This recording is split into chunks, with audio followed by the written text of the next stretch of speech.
বিসমিল্লাহির রহমানির রহিম। গল্পে হলো সত্যের মঞ্চে আমি সুজাউদ্দিন আবারও কিছু ঘটনা নিয়ে আপনাদের সামনে উপস্থিত হয়েছি।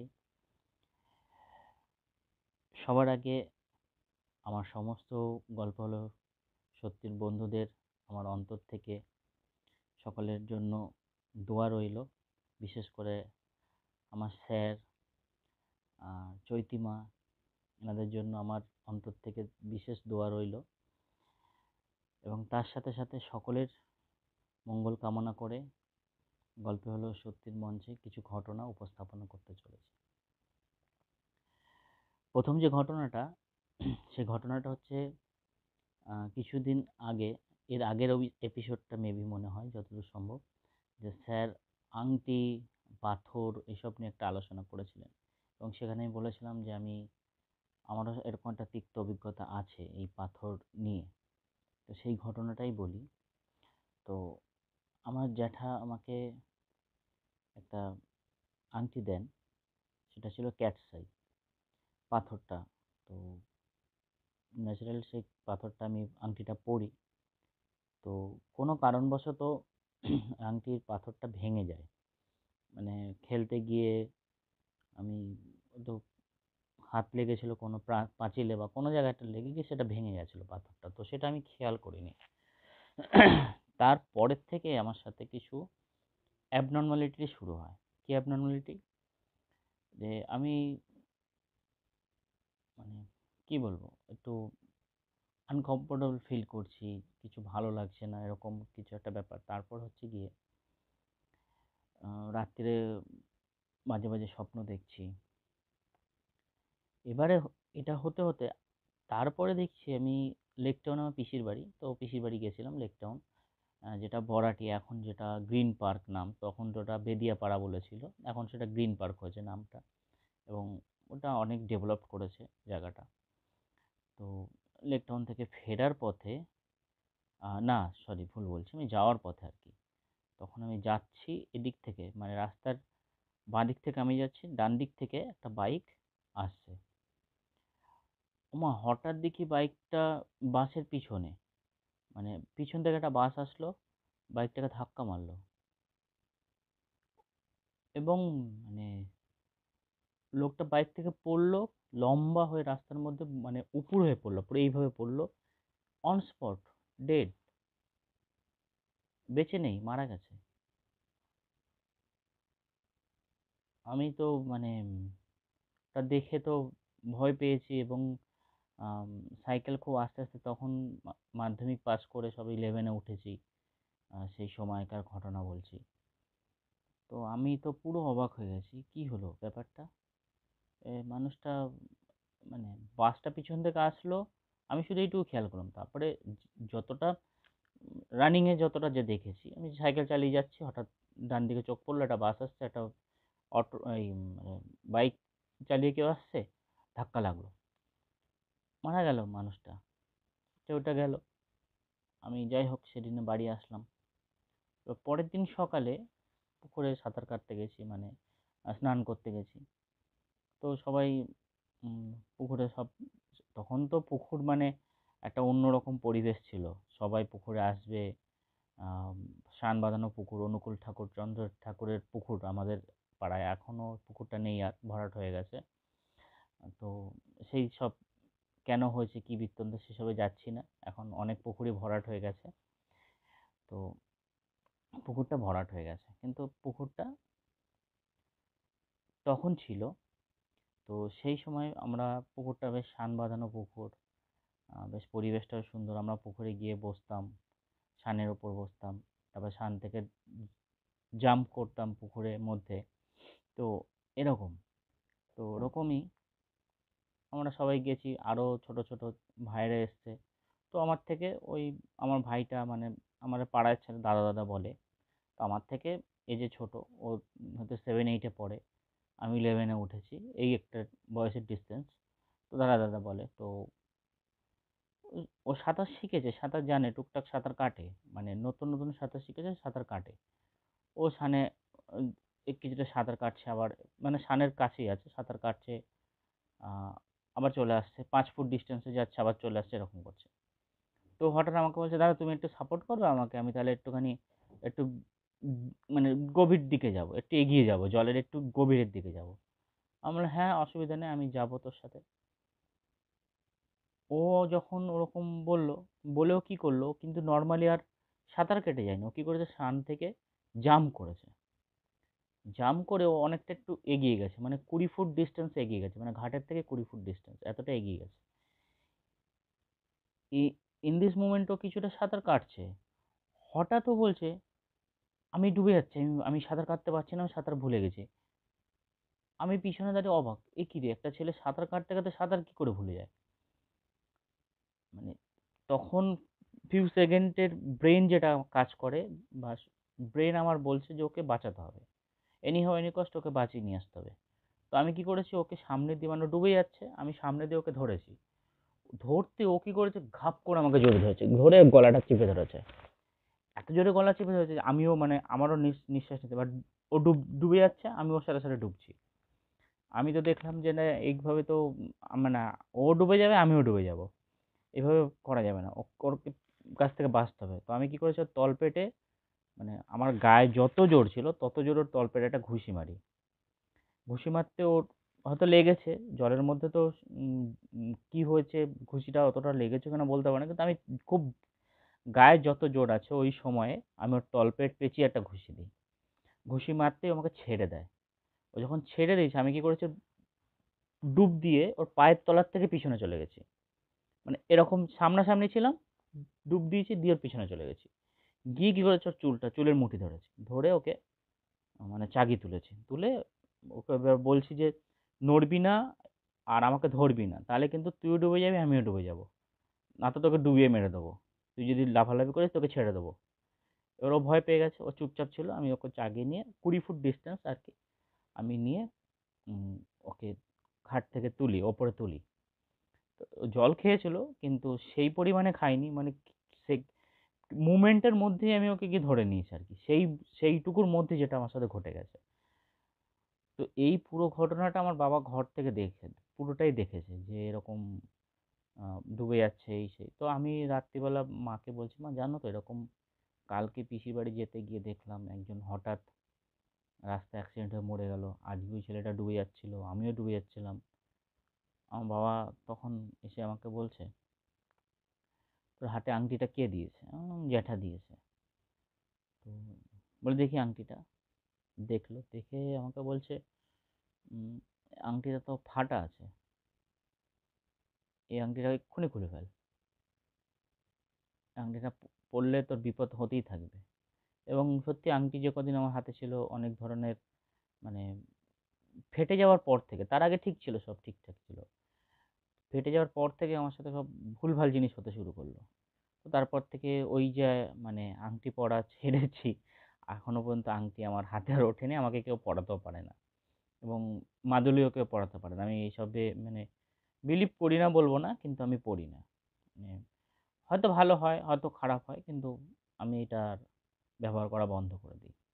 এ একটা গেল ঘটনা, যেটা পাথর সংক্রান্ত ব্যাপারে স্যার সেদিন আলোচনা করেছিলেন, এবং এর আমি মানে প্রত্যক্ষ, মানে এটাকে রিয়ালাইজ করেছি যে হ্যাঁ, এটা পড়ার পর থেকে এরকম হতে পারে। এবং আরো অনেক কিছুই ঘটনা ঘটেছিল, সেগুলো আমার এই মুহূর্তে আর মনে নেই।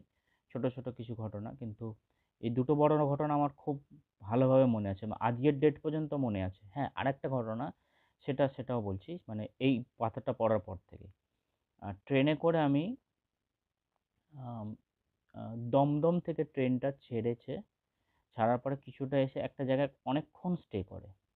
তারপরে লাইনটা ক্রস হয়ে এবার ক্যান্টনমেন্টে ঢুকবে। এই টাইমে আমি তখন মানে গেটেই দাঁড়িয়ে আছি। তো গেটের মধ্যে আছি। কারণ আমাকে দমদম নামতে হবে। ক্যান্টনমেন্ট ঢুকছে। এবারে এই দুর্গানগর নামতে হবে। ক্যান্টনমেন্ট ঢুকছে। এরপরেই মানে না, ভুল বলছি। ক্যান্টনমেন্ট ছেড়েছে, এবার দুর্গানগরে ঢুকবে। এই টাইমটাতে মানে এরকম পিরিয়ডে, মানে কিছুটা একটু আগে আরকি। তো ওখানে রেল লাইন পার ধরে অনেকগুলো বস্তি আছে। অনেক বস্তি। পরপর অনেক বস্তি আছে। তো সেইখানটায় আমি আস্তে, আস্তে হঠাৎ দেখছি কি, মানে একটা লোক হেঁটে যাচ্ছে লাইন পার ধরে, আর ট্রেনটা সাইড থেকে যাচ্ছে, এবং যারা বনগাঁর দিকে যা ট্রাভেল করে তারা, যারা মানে আমি, এখন তো বস্তিগুলো উঠে গেছে, তখন এই বস্তিগুলো ছিল। তো তারা ভালো করে জানতো যে পুরো ট্রেন লাইনের গা ঘেঁষে অনেক বস্তি ছিল, ছোট ছোট ছোট ছোট বস্তি ছিল। তো মানে, এবং সাইড থেকে সরু একটা রাস্তা ছিল যেটা পুরোটাই ক্যান্টনমেন্ট থেকে দুর্গানগর এবং দমদম পর্যন্ত যাওয়া যায়, এরকম একটা রাস্তা। তো হঠাৎ দেখছি একটা ভদ্রলোক মানে পড়ে গেল, ঠিক মাথার ঠিক এইখান থেকে মানে ফিনকি দিয়ে রক্ত বেরোচ্ছে, আর কিছু না, সাইড থেকে যাচ্ছিল, রেলের একটা পাথর ছিটকে গিয়ে ওনার মাথায় এখানে লাগলো, পড়ে গেল, ফিনকি দিয়ে রক্ত বেরোচ্ছে। এই ঘটনাটা, এই কথা বলতে বলতে আমার মনে পড়লো, মানে ওটাও পাথর পড়ার পরেই হয়েছে। এই তিনটে ঘটনা মানে আমার মানে পুরো স্পষ্ট মনে আছে যে আমি ওই ঘটনাগুলো দেখার পরে, এবং বাবা বারণ করার পরে, তারপর থেকে আমাকে কেউ পাথর পড়াতে পারে না, আমি পড়িও না। যতই মঙ্গল হোক না করা, বাবা দরকার নেই আমার মঙ্গলের। আহ, পাথরের মঙ্গল পাথরের কাছে থাক, আমার যেটা আছে সেটা থাক। তো এই ছিল পাথরের একটা ঘটনা। আর একটা ঘটনা, এটা আমার ঠাকুমা বলেছিলেন। ঘটনাটা হচ্ছে যে একটা ছেলে এবং একটা মেয়ে একে অপরকে খুব ভালোবাসতো, এরকম ঘটনা, মানে প্রেমের ঘটনা। কিন্তু তাদের সেই মানে দুজনের প্রেমটা একটা সময় গিয়ে উম, পরিণতিতে পৌঁছায়নি, এবং মেয়েটার অন্য জায়গায় বিয়ে হয়ে যায়, ছেলেটা মানে ওইভাবেই থাকে। কিন্তু ছেলেটার মেয়েটার প্রতি একটা রাগ বা অন্য কিছু যাই হোক না কেন, আহ, সেইটার জন্য একটা প্রতিহিংসা পরায়ণ কাজ করবে বলে এরকম একটা করে, কি করে না, যে ওর তো বিয়ে হয়ে গেছে, শ্বশুরবাড়িতে ভালোই আছে, আমি তো ভালো নেই, এরকম কিছু ব্যাপার। তো ও কি করেছে, আহ, ওনার যে শাশুড়ি, মানে মেয়েটার যে শাশুড়ি, শাশুড়ি বউয়ের একটু হয় না এখন, অনেক ঝামেলা হয় বা কিছু হয়, তো সেরকমই কিছু। তো ও মানে ওই ব্যাপারটা মানে জেনে যায় যে শাশুড়ি বউয়ের সমস্যা আছে বা কিছু আছে। ও কি করেছে, বলেছে আমি মানে কোনোভাবে ওনার সাথে বন্ধুত্ব করেছে বা কিছু। তখন তো ছোট, ঘটনাটা বলেছিল, মানে পুরো ক্লিয়ার আমার মনে নেই। তো ঘটনাটা যেটা ঘটেছে সেটা মনে আছে। তো যাই হোক, কোনোভাবে একটা মাদুলি ওর শাশুড়িকে হাত করে মানে ওর মেয়েটার কাছে পাঠানো হয়, যে মাদুলিটা ওকে পরে নিতে বলবেন বা কিছু, এরকম কিছু বলেছিল। তো বৌমাকে শাশুড়ি বলেছে যে এটা পরে নিও বা তোমার মঙ্গল হবে বা কিছু হ্যান ত্যান।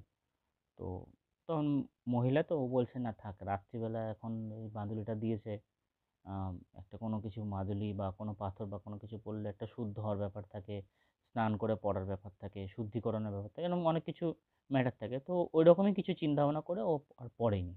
কি করেছে, মশারি খাটিয়ে দিয়েছে, তখন তো মশারি ছিল, এবং মশারি টাঙিয়ে পুরো উম খাটের সাইডে মশারি খাটিয়ে, এবারে মাদুলিটা কি করেছে, খাটের পাশে একটা টেবিল ছিল, জল থাকে, মানে টেবিলে জল থাকে, যেরকম খাটের পাশে একটা টেবিল থাকলে জল খাবে, এরকম কিছু জল আছে। তখন জলের ঘটি ছিল, তখনকার মানুষ ঘটিতে জল খেত, ঘটি ছিল, ঘটিতে জল ঢাকা দেওয়া, আর ওই মাদুলিটা রেখেছে, টেবিলে রেখেছে।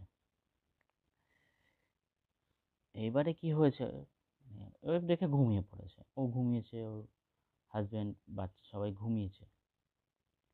রাত্রিবেলা পুরো মানে সারাউন্ডিং খাটটার চারিপাশ থেকে ওই এটা মাদুলিটা মানে ঘুরছে, মানে মাদুলি বলতে মানে পুরো টেবিল সমেত পুরো এটা চারিদিকে এরকমভাবে ঘুরছে, চারিদিকে ঘুরছে যতটা মানে পারছে তত।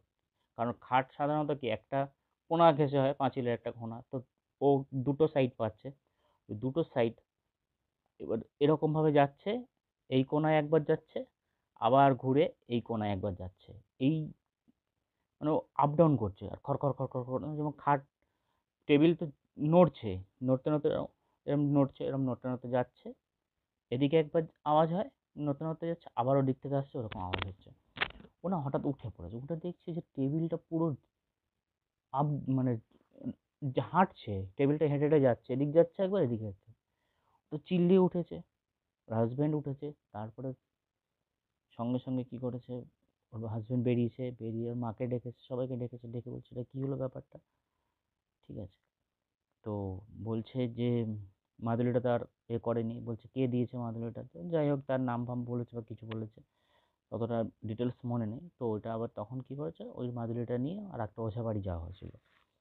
তো ওই ওঝা বলছে যে এই মাদুলিটা অ্যাকচুয়াল করা হয়েছিল আপনার ওয়াইফের জন্য করা হয়েছিল, ওনার কোনো কিছু আছে বা কিছু, তো ওনাকে ওটা ওই মাদুলিটা পরে তুলে নিয়ে যাওয়ার ব্যাপার ছিল, মানে উনি যদি মাদুলিটা হাতে পড়তো ওনাকে বের করে নিয়ে যেত বাড়ির থেকে। এটাও খুব ভয়ঙ্কর। তো এটার থেকেও একটা শিক্ষা পাওয়া যায়, এবং সেখান থেকে আমার ঠাকুমা আমাদের বলেছিল যে রাস্তাঘাটে কেউ কখনো মাদুলি বা কোনো কিছু দিলে, পাথর দিলে ফাট করে নিয়ে নেবে না, এবং সেটা হাতে পড়ে নেবে না, ঠিক আছে? যতদূর সম্ভব এড়িয়ে যাওয়ার চেষ্টা করবে। কারণ সবাই কিন্তু ভালোর জন্য কোনো কিছু দেয় না, খারাপ কিছু করার জন্য কিছু দিতে পারে। তো এই দিক থেকে আমাদের সতর্ক করেছিলেন।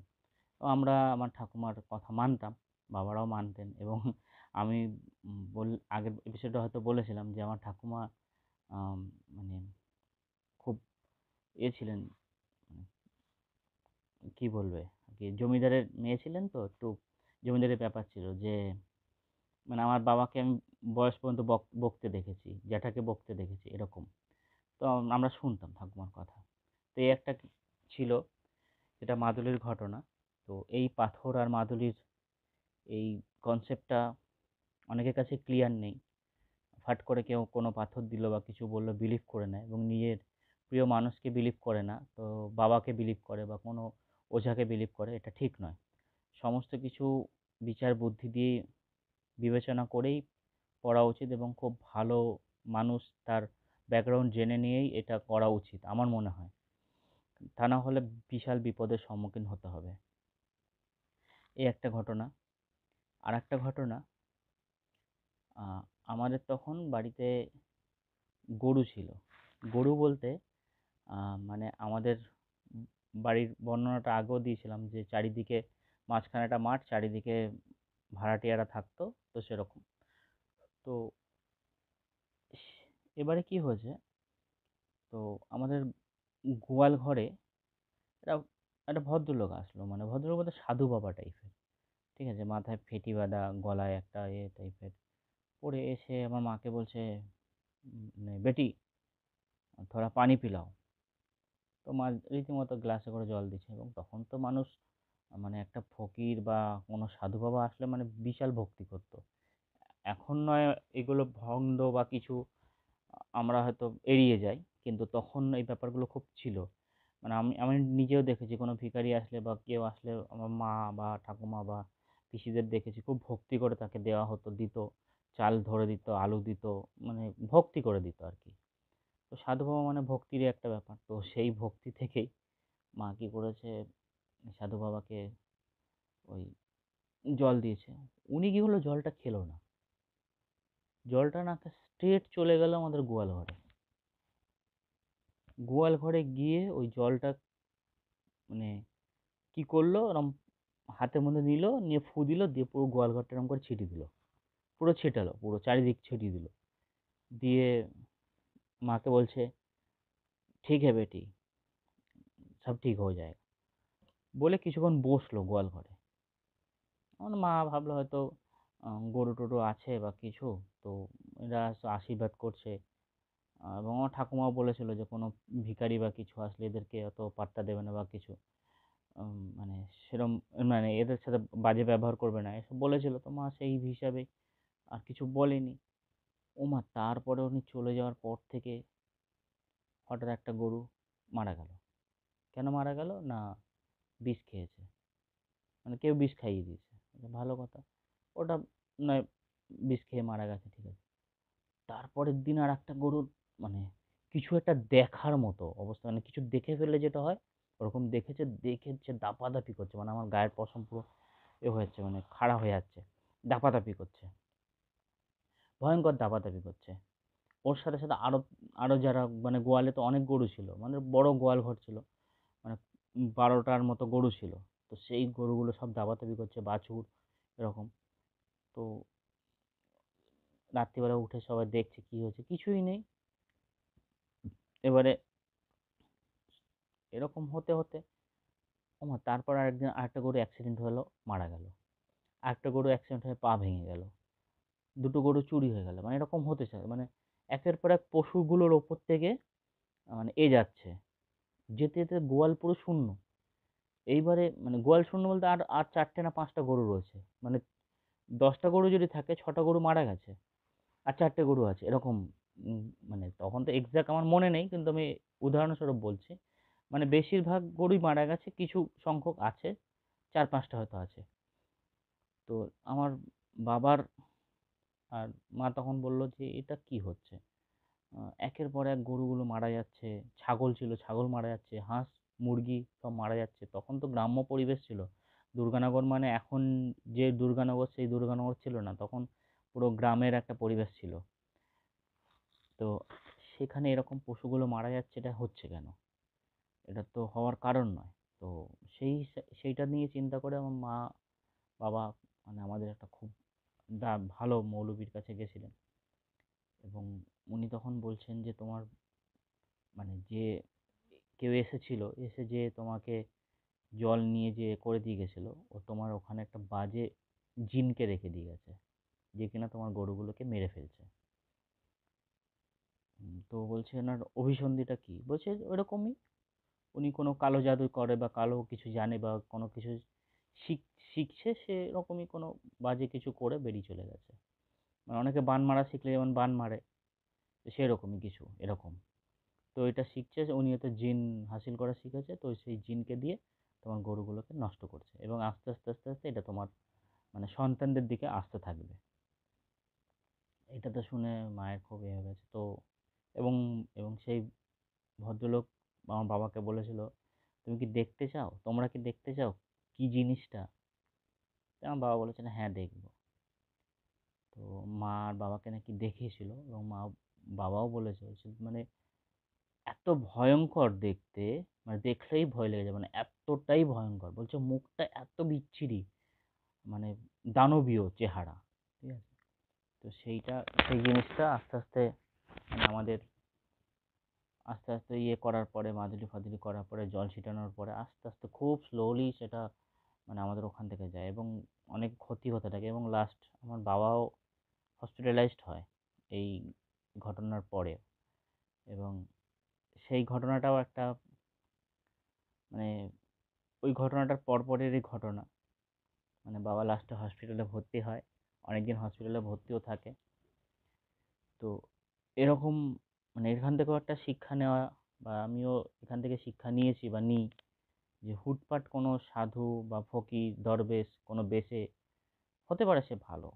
ঠিক আছে? কিন্তু তাকে আমার মনে হয় ঘরে না অ্যালাউ না করাই ভালো। ঠিক আছে, এসছো তুমি নাও চলে যাও। আমার ব্যক্তিগত প্রেমিসেস এ তোমাকে ঢুকতে দেওয়া যাবে না। এটা আমার মনে হয় করাটা উচিত। কারণ বর্তমানে এই কালো জাদুর ব্যাপারটা বা জিন চালনা করার বা ভূত কারো বাড়ি ছেড়ে দেওয়া, এগুলো প্রচুর পরিমাণে আছে। তখনও ছিল, বর্তমানেও আছে এবং চলছে এটা। তো এই একটা ঘটনা ছিল এবং রিসেন্টলি একটা ঘটনা বলি। এর আগের উম গল্প হলো সত্যের মঞ্চে আম ওনার নাম আমার মনে নেই। উম একটা ঘটনা বলেছিলেন যে একটা মানুষ মারা গেছেন, জীবিত হয়ে গেছিলেন মানে পোড়ানো অবস্থায়, মানে সেরকম। এরকমই ঘটনা আমি রিসেন্টলি শুনেছি। এই মাসের মানে আজকে কত তারিখ? ২৯, ৩০ ধরুন, ২৯ তারিখ। এই মাসের ২০ তারিখে ঘটে গেছে। ওটা হচ্ছে স্থানটা হচ্ছে বাউরিয়া। আমি কি করে জানলাম? না রিসেন্টলি আমার ৪-৫ দিন আগে আমার পিসিমণি মারা গেছেন। তো সেইখানে আমরা মাটি দিতে যাই এবং গিয়ে তখনই আমার বড় মামা আমাকে বলছে, "তুই কি জানিস যে এই বাউরিয়ার একটা শ্মশানে এরকম একটা ঘটনা ঘটেছে?" আমি বললাম, "কি ঘটনা?" বলছে, "উলুবেড়িয়ার থেকে একজন লাশ নিয়ে আসা হয়, মানে মারা গেছে এরকম। তো ডাক্তার ডেড বলে ঘোষণা করে দিয়েছে। তো যখন ওখানে ইলেকট্রিক চুল্লি আর কি, ইলেকট্রিক চুল্লিতে দেওয়ার আগে তো শুইয়ে রাখা হয় এবং লাইনে পড়ে। ওমা হঠাৎ সে উঠে বসে আছে, বাবু উঠে বসে আছে জীবিত। তো ঢ্যাঁড়া পড়ে গেছে পুরো। তো যাই হোক, এই একটা ঘটনা সেই দিদিভাইয়ের ঘটনার সাথে এটা ম্যাচ করে আর কি। আমি রিসেন্টলি শুনলাম এই মানে গত 20 তারিখের নাকি ঘটনা, ডিসেম্বরের। এটা বাউরিয়াতে ঘটেছে, মামা আমাকে বললেন। আচ্ছা, এবারে আর একটা ঘটনা, সেটা হচ্ছে আমার পিসিকে নিয়ে। আমার পিসি একটু মানে মেন্টাল ছিলেন, বড় পিসি। এবং তো সেই পিসির গরমকালে আমাদের বড় ঝিল ছিল, তো ঝিলে গিয়ে স্নান করতেন এবং অনেক রাত পর্যন্ত এই এতটা গলা চুবিয়ে বসে থাকতো পুকুরে গিয়ে, ঠিক আছে। এবং আমরা জানতাম আমার পিসি পুকুরের মধ্যে যায়, স্নান করতে যায়, এরকম ওরকম পুকুরে স্নান করতে গেছে রাত্রিরে। কত রাত আমার পিসি সেটা মনে নেই, 2টো হতে পারে, 3টে হতে পারে, সেরকম ব্যাপার না। তখন তো ঘড়ি এরকম ব্যাপার প্রচলন ছিল না। তো পিসি স্নান করতে নেমেছে, ঝিল ঝিলে নেমেছে, বড় ঝিল ছিল। ওই ঝিলে আমরা এপার ওপার সাঁতার কাটতাম, ওই ঝিলে সাঁতার শিখেছি। বড় ঝিল, মানে প্রায় 2 বিঘে নিয়ে ঝিল, বড় এরিয়া নিয়ে ঝিল। তো আরো বেশি হবে, ঠিক আছে। তো এখন সেটা দিল্লি রোডের পাড়েই আছে, মানে কেন্দ্রবিহারের উল্টো দিকে ওই ঝিলটা আছে। কিন্তু ঝিলটা অনেক জেসিবিতে খুঁড়ে দেওয়া হয়েছে, প্রায় 70 ফুট মতো ডিপ করে দেওয়া হয়েছে এবং পানা হয়ে গেছে, সেই ঝিলটা আর ইউজ হয় না। তো ওই ঝিলের মধ্যে আমার পিসি স্নান করছে, মানে গলা চুবিয়ে বসে আছে আর কি। তো দেখছে পিছন দিকে একজন দাঁড়িয়েছে, মানে ঝিলের একটা সাইডে। তারপর দেখছে আরেকটা সাইডে, এরকম করতে করতে চারিদিক থেকে না পিসি, মানে ছোট ছোট ছোট, মানে খুব বড় হাইট না, সব ছোট ছোট হাইট, নাটা নাটা, সব ঝিলের পাড়ে দাঁড়িয়ে রয়েছে, পর পর পর পর দাঁড়িয়ে রয়েছে। তখন পিসির না গাটা একটু ভারী হয়েছে, বলছে এটা কি হলো। আমি তো একটা দেখেছিলাম, তারপর দেখছি 2টো, তারপর দেখছি 3টে, তারপর দেখছি 4টে, মানে সব সেম হাইট, আপ ডাউন নেই, ছোট বড় না, সব সেম হাইট, ছোট ছোট ছোট ছোট, সো হাইট। পিসি কি করেছে, আস্তে আস্তে আস্তে আস্তে কি করেছে, এই মাথায় ছিল, মানে পুকুরের এই পাড়ে ছিল, ঝিলের এই পাড়ে ছিল, বা এবারে ঝিলটা তো লম্বা, এবার একদিকে লম্বা একদিকে ছোট, মানে এটা লম্বাটা অনেক, আর মানে দৈর্ঘ্যটা অনেক, প্রস্থটা কম। তো প্রস্থটার এদিকটা কি করেছে, পিসি কি করেছে, যদি দক্ষিণ দিকে থাকে, উত্তর দিকে একজনের বাড়ি ছিল, ডুব সাঁতার কেটে ওই উত্তর দিকে ওই বাড়ির, ওদের বাড়ির ভিতরে উঠে গিয়ে, ওরা জানতো মাথা খারাপ, উঠে গিয়ে মানে থরথর করে কাঁপছে, বলে কে, কি হয়েছে কি হয়েছে। তো আমাদের একটা আমরা পিসি পিসি বলতাম, সেই পিসি বলছে কি হয়েছে। তা আমার পিসিকে বলছে যে এরকম আমি স্নান করতে নেমেছি, আর এরকম এরকম দেখছি যে এরকম আমার একজন দেখছি, দুজন দেখছি, তিনজন, তারপরে এরকম পরপর পরপর, মানে ওই সংখ্যাটা বাড়ছে, ওই ছোট ছোট মানুষের সংখ্যাটা বাড়ছে। সঙ্গে সঙ্গে ওরা বলছে তুমি জোর বাঁচায় বেঁচে গেছো, তোমাকে যে জলে চুবাইনি, কপাল ভালো। আমরা তো রোজ দেখি ওই জিনিসগুলোকে, দেখতে পাই।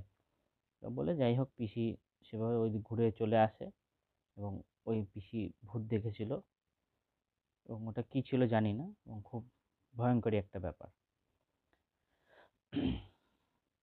এই ঘটনাটা আমার পিসির সাথে ঘটেছিল, আমার পিসি প্রচণ্ড ভয় পেয়েছিল। এরপরে হচ্ছে গিয়ে এটা আমার ঠাকুমার, মানে মায়ের মা, সেই সময়কার ঘটনা। মানে তখন আমার মায়ের দিদা জীবিত আর কি, তখনকার ঘটনা। সেই সময় কি হয়েছে, আমার মায়ের মানে ওই মা তখন ছোট, এরকম ঘটনা মানে বলছে আর কি, মানে দিদার মুখে শুনেছিলাম। ট্রেন দুর্ঘটনা হয়, ট্রেন অ্যাক্সিডেন্ট হয়, ওতে অনেক মানুষ মারা গেছিল। ওটা বাউরিয়া কি নলপুর কি উলুবেড়িয়া, এরকম 3টে স্টেশনের মধ্যে একটা স্টেশনে হয়েছিল। তো খুব ভয়ঙ্কর দুর্ঘটনা হয়েছিল, তাতে অনেক মানুষ মারা গেছিলেন।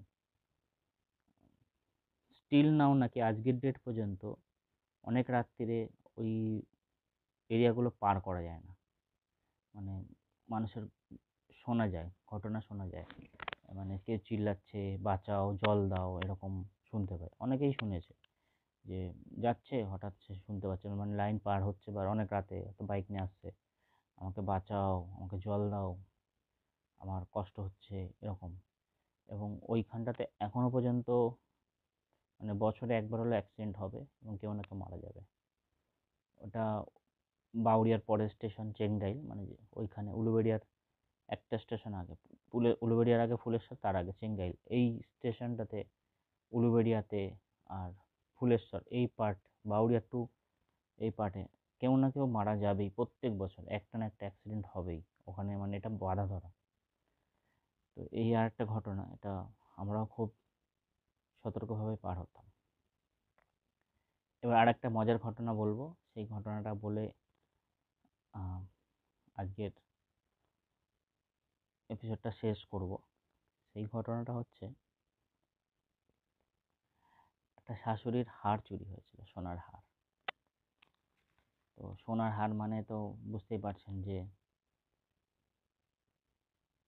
খুব লোভনীয় জিনিস, মেয়েদের কাছে গহনার খুব প্রিয় জিনিস। তো হারটা চুরি হয়ে গেছে শাশুড়ির। শাশুড়ি বলছি তার মানে বুঝতে পারছেন বৌমাই নিয়েছে। তো হারটা চুরি হয়ে যেতে শাশুড়ি কি করেছে, কোনো একটা মওলানার কাছে যায়, এবং আমি এরিয়াটা বলছি না কারণ উনি আর নেই, মারা গেছেন, মওলানারা মারা গেছেন। তো ওই উলুবেড়িয়া টু বাউরিয়ার এর মধ্যেই উনি থাকতেন।